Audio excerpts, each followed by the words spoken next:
अस्सलामुअलैकुम नाज़रीन, हम जो एक सिलसिला शुरू किए हुए थे रिश्वत माफिया का, उसको आगे बढ़ाते हुए मैं आज फिर इस चीज़ पे बात करना चाहता हूँ कि देखें, कुछ चीज़ें जो हैं वो सामने तो आई।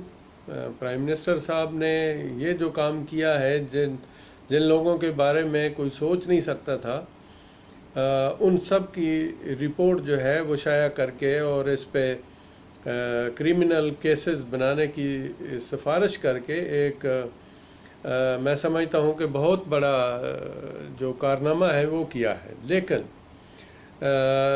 इसके साथ साथ देखें, जो रिश्वत माफिया के दूसरे हैं जिसमें नारकोटिक्स, ये जो ड्रग्स वगैरह हैं, रेगुलेटरी ड्रग्स जो हैं, ये डिपार्टमेंट जो है वो अभी तक खान साहब के जो रिडार है ना उससे साइड पे है। ये अरबों खरबों का खान साहब ये घपला है और आपके नॉलेज में है, और इस पे मेरा ख्याल में कि आपको इतनी सुस्ती नहीं करनी चाहिए।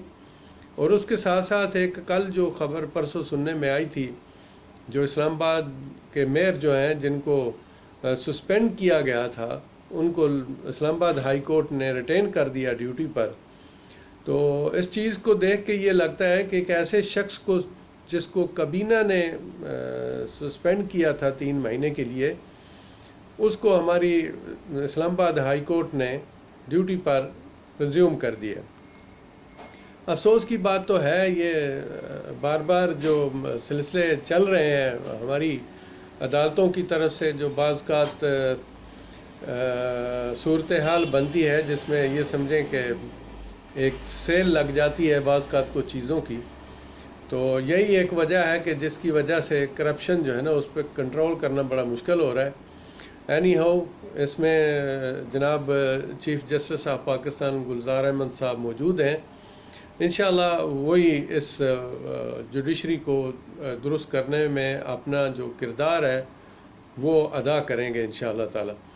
लेकिन इसके साथ साथ खान साहब, ये जो ड्रग रेगुलेटरी का सिस्टम है, इस पे तहकीकात जो है वो आपने शायद हेल्ड नहीं की अभी तक। कोई ख़ास इस पे जो प्रोग्रेस है ना वो नहीं हुई। और इसके साथ जो सबसे बड़ा मसला है, पंजाब का जो सबसे बड़ा मसला है, वो है पुलिस, पटवारी, गिरदौर, तहसीलदार। इन लोगों का भी सिलसिला आपने अभी तक शुरू नहीं किया। हमारी जो सिटीज़न पोर्टल टीम थी जो आपने बनाई थी OPF के मुतबादल, और लेकिन वो टीम नहीं चल सकी। तो प्लीज़ उसमें भी कोई अच्छे और मुखलस लोग लेके आएँ। और एक चीज़ मैं बार बार रिक्वेस्ट कर रहा हूँ, कई दिनों से गुजारिश कर रहा हूँ कि खुदा के लिए ये बहुत अच्छा सिस्टम है, और इस सिस्टम को चलाने के लिए मुखलस लोग लेके आएँ। और मेरी एक गुजारिश है, अगर आप मुनासिब समझें तो ये इस टीम में जो लोग आप बैठाना चाहते हैं वो ओवरसीज़ पाकिस्तानी बैठाएं, क्योंकि ये जो बैठे वहाँ जो लोग हैं ये फौरी तौर पे माफिया में जम हो जाते हैं, क्योंकि यही सिलसिला चला आ रहा है। जिसके हाथ में जो आता है फिर वो वही समझता है कि भाई कुछ दिनों की रोशनी फिर अंधेरी रात, ये आज हम बैठे हैं सीट पे, पता नहीं कल ये सीट मिलेगी नहीं मिलेगी, लिहाजा ज़रूरत नहीं है।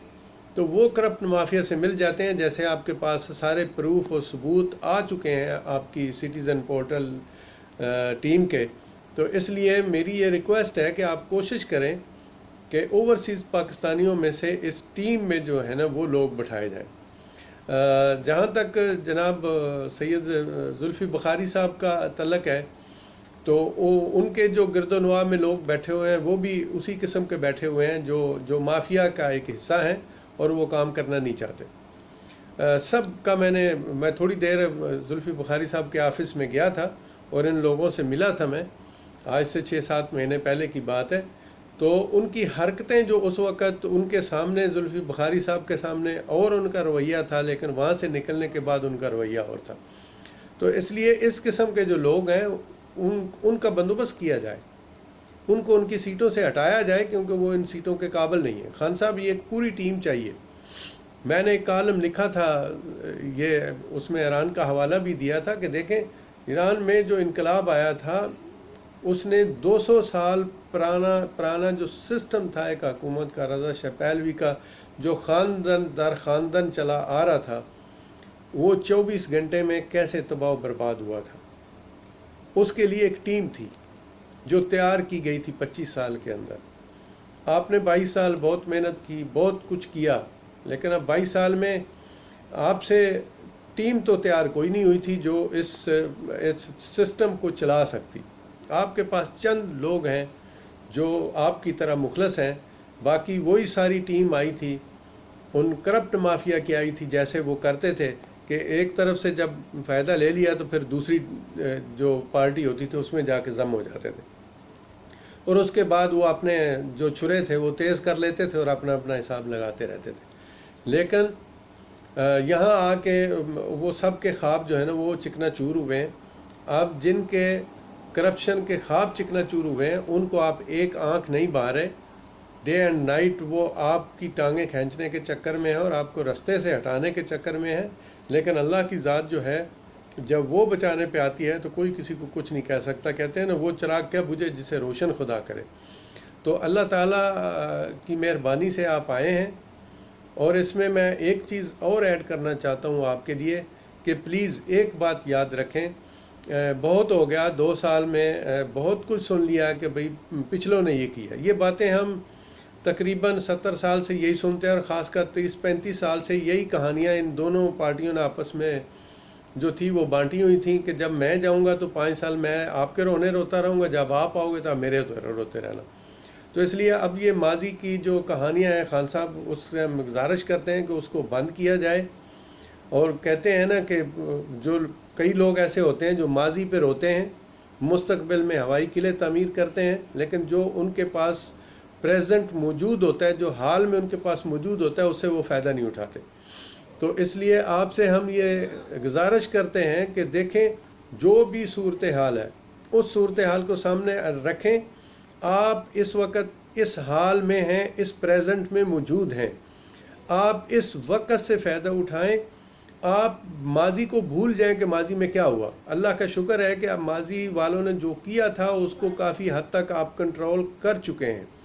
तो इसलिए मेहरबानी करके अब ये माजी के जो रो रहे हैं ना, इनको बंद किया जाए। अपने वज़रा से भी कहें, वो ख़ुद भी इनको बंद करें, और मुस्तकबिल के हवाई किले बनाने छोड़ दें। जो प्रेजेंट है आपके पास, जो हाल इसके पास आपके पास मौजूद है, इसमें जो आप कर सकते हैं कर लें। अल्लाह ताला आपको लंबी उम्र दे और उसके साथ सेहत व तंदरुस्ती अता फरमाए, और आपको क़ुव्वत व ताकत से नवाजे कि आप इस करप्ट माफिया को अपने पाँव तले रौंदते हुए इन सब को इंसान बनाएं और मुल्क को एक सही रास्ते पर लेके जाएं।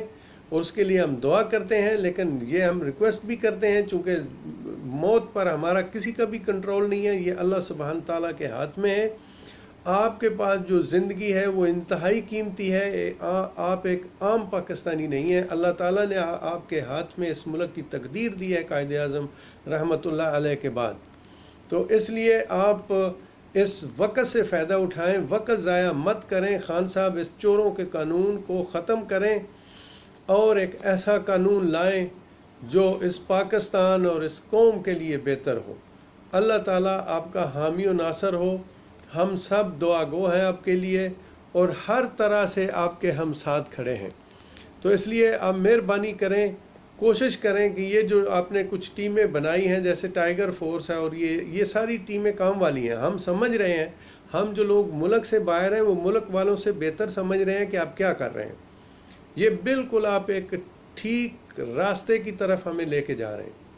लेकिन ये जो टीमें हैं इनको सेलेक्ट करना, इनको फ़ाल बनाना जो है वो बहुत ज़रूरी है। और उसमें मैं आपसे ये रिक्वेस्ट करूँगा कि भले हर डिपार्टमेंट में 2-4 सुपरविजन के तौर पर रखें, ओवरसीज़ पाकिस्तानियों को रखें, क्योंकि ओवरसीज़ पाकिस्तानियों में भी देखें जो लोग इस काबिल हैं, जो मुखलस हैं पाकिस्तान के साथ, जिनकी दिन रात की धड़कनें जो हैं वो अपने मुल्क के साथ धड़कती हैं, उन लोगों को साथ लें ताकि जो है वो सही मायनों में तब्दीली आ सके।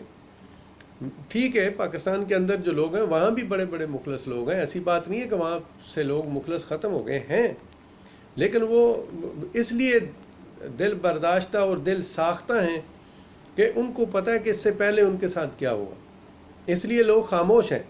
जब लोगों को हकीकी मानों में तब्दीली आती हुई नज़र आएगी, हर बंदा आप पे जान निछावर करने के लिए तैयार होगा। अक्सरियत जो है वो मुखलस पाकिस्तानियों की मौजूद है मुल्क के अंदर और मुल्क से बाहर।